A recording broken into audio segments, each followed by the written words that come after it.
मुक़द्दस अर्दबेली रहमतुल्लाह अलैह गैबत कुबरा की जलीलुल क़द्र शख्सियत। आप जब सरजमीन नजफ में मौला आका के रोज़े में दाखिल होते हैं तो ज़ाहिरन बाएं जानिब जो है वो आपकी क़ब्र मुतहर है अज़ीज़ों, उसी हरम में जनाब मुक़द्दस अर्दबेली अलैहि रहमा की क्या मकाम व मर्तबा है। अगर बहुत ही मुख्तसर अर्ज़ करना चाहूँ तो वज़ू के लिए जब पानी कुएं से निकालना चाहते थे तो पानी के बजाय जवाहिरात आ रहे हैं और आसमान की जानिब देख कर कह रहे हैं परवरदिगार अर्दबेली को और मुक़द्दस को वज़ू के लिए पानी चाहिए, इन जवाहरात से हमारा क्या सरोकार। इतनी अजीमुल मर्तबा जलीलुल क़द्र शख्सियत ज़माने के इमाम से इतनी मर्तबा मुलाकात का शरफ हासिल हुआ। अंगुशुमार वो अफराद हैं जो जानते बूझते कि जिससे मैं मुलाकात कर रहा हूं, जिस हस्ती से, वो मेरी जमाने के इमाम और हुज्जत खुदा हस्ती अजीजों, कम अफराद उनमें जनाब मुक़द्दस अर्दबेली का शुमार है। एक अहम तरीन उनसर माँ बाप की बुलंदी और पाकीज़गी है। इनके बाबा के बारे में एक किस्सा मशहूर मारूफ है अजीजों। एक नहर के किनारे बैठे थे, एक सेब गुजर रहा था, वो सेब तनावुल कर लिया।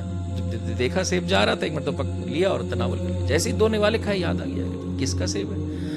ढूंढते हुए उसके बाग के मालिक तक पहुंचे, नहीं मालूम कितने फरसखों तय किया सफर जाकर जो है वो मालिक तक पहुंचे। क्या हुआ? कहा इस तरह से नहर से जो है वो एक बाग आ रहा था, मुझे बाद में एहसास हुआ कि मैंने बगैर इजाजत के तनावुल कर लिया। कहा इतने सफर को तू तय करके आया ये बात कहने के लिए? कहा यही बात कहने के लिए, आपसे इजाजत लेने के लिए आया। कहा ऐसे तो इजाजत नहीं दूंगा। कहा फिर आपकी शर्त बता दीजिए। कहा मेरी एक बेटी है, लूली है, लंगड़ी है, गूंगी है, बहरी है, और जो कुछ और इजाफा करना है कर दें, उससे शादी करनी पड़ेगी। शादी करोगे तो हम इजाजत देंगे। कहा कि ठीक है, क्या करें अब, आप जब इसके बगैर नहीं मानते तो हम राजी हैं इस बात पर।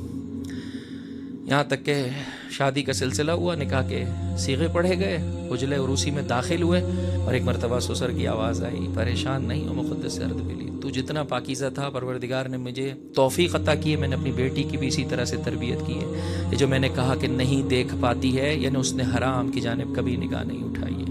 ये जो मैंने कहा बहरी है, यानी कभी हराम नहीं सुना। ये जो मैंने कहा गूंगी है, यानी कभी हराम नहीं बोला। ये जो मैंने कहा लंगड़ी है, इस खातिर के कभी हराम की जानिब मेरी बेटी के कदम नहीं बढ़े। जब मैंने देखा इतना पाकीज़ा इंसान हलाल और हराम का, अल्लाह की हुर्मत का ख्याल रखने वाला है, तो मैंने देखा कि बेहतरीन रिश्ता मेरी बेटी के लिए इससे बढ़कर क्या हो सकता है। ऐसे माँ बाप जब आपस में परवरदिगार मुताली ने एक घराने को सजाने की तौफीक अता करता है तो मुक़द्दस अर्दबेली जैसे फर्जंद इस दुनिया को अता होता है।